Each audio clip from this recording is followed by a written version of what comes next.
Good morning YouTube, Flankolo here, and I'm returning to your screen once again to bring you my quick reviews and opinions of episodes 20 through 26 of My Little Pony Friendship is Magic. Green isn't your color.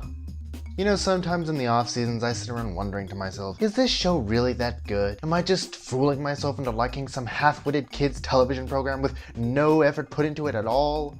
But then I go on Netflix and watch an episode like this one and realize that I still have great taste. Green Isn't Your Color is one of my favorite episodes, partly because it truly lives up to the morals of friendship and teaches a great lesson in the process, and also because it was really funny mainly due to Pinky's antics. Of course, I can't ignore how easy the conflict could have been avoided had Twilight simply just told them to talk about it. But you have to keep in mind, despite the 19 episodes of team building, she was still fairly new to social situations. It had its ups, it had its downs. End of the day, great episode.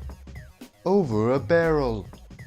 Honestly, I don't really want to share my opinion on this one, but since I care about you so much, I'll do it anyways. I like the setting this episode had, as it introduced more places and characters, the most important being Bloomberg, of course, and it had some laugh-out-loud quotable moments. Unfortunately, it's a little bit hard to get past how weird the main six acted in this. None of them were really thinking straight, and their only real purpose was to further the plot, it seemed. And I'd like you to think about this: if the main six didn't show up that day, would the episode have ended any differently? No, not really. The Appaloosans and the Buffalo would have still fought, probably would have been less angry because Pinky didn't anger them, and then gotten pied, made up, and had that big deal made. They would have been friends, and the only difference is that Bloomberg would still be at Sweet Apple Acres. It's still a fun episode, but structurally, it's a tad bit weak. A bird in the hoof.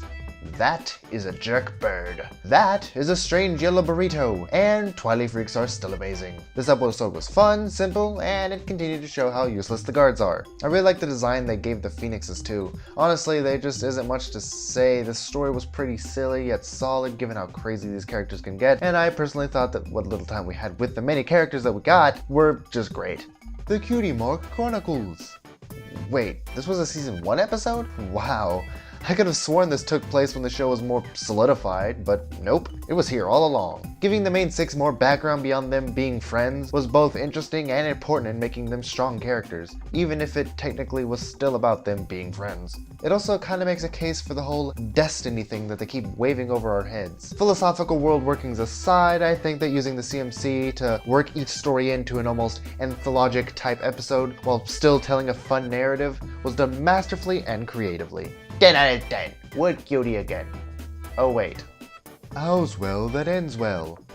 This episode was forgetful. I didn't think so until I realized that I had forgotten the entire dragon scene. Remember this guy? I didn't. This just wasn't very entertaining. Spike's whole ordeal was kinda hard to get behind because he seemed to be pretty much in the wrong the whole episode. Besides that, Owlicious, the other main focus, had nothing to add really, and was just an object. In later episodes he'll get some fun moments, but with only this, he didn't do much. There were some funny bits, but I think that this is one of the weaker showings by the staff.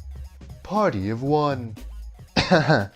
Okay, just give me a second. Holy clarinet playing chinchilla this episode! This was an episode that was very funny, very over the top, and most importantly, very character driven. Not only did they do a thing that I never expected from a kid's show, like a mental turbulence to such a degree, but they opened up Pinky to be a very interesting character, more so than I ever thought at the time. It demonstrated her strong dependence on others, which would let her be reinforced, and really just makes her more than just simple visual gags. It had so many layers that would just be built upon. I think it works well with other Pinky-focused episodes that are some of my favorites this show has to offer.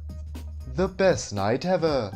Drum rolls, everyone, but pony, whatever. The best night ever brought the main six together to deliver a very satisfying conclusion to season 1.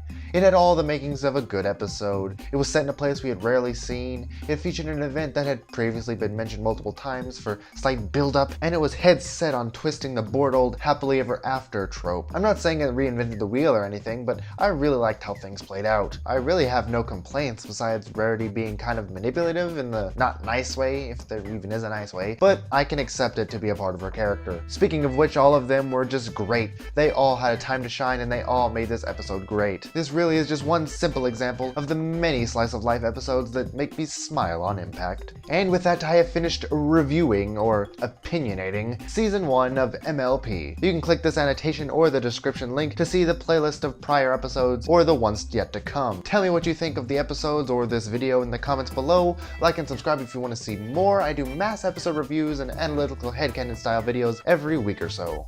I'm Flank Hollow, and I hope you have a nice day.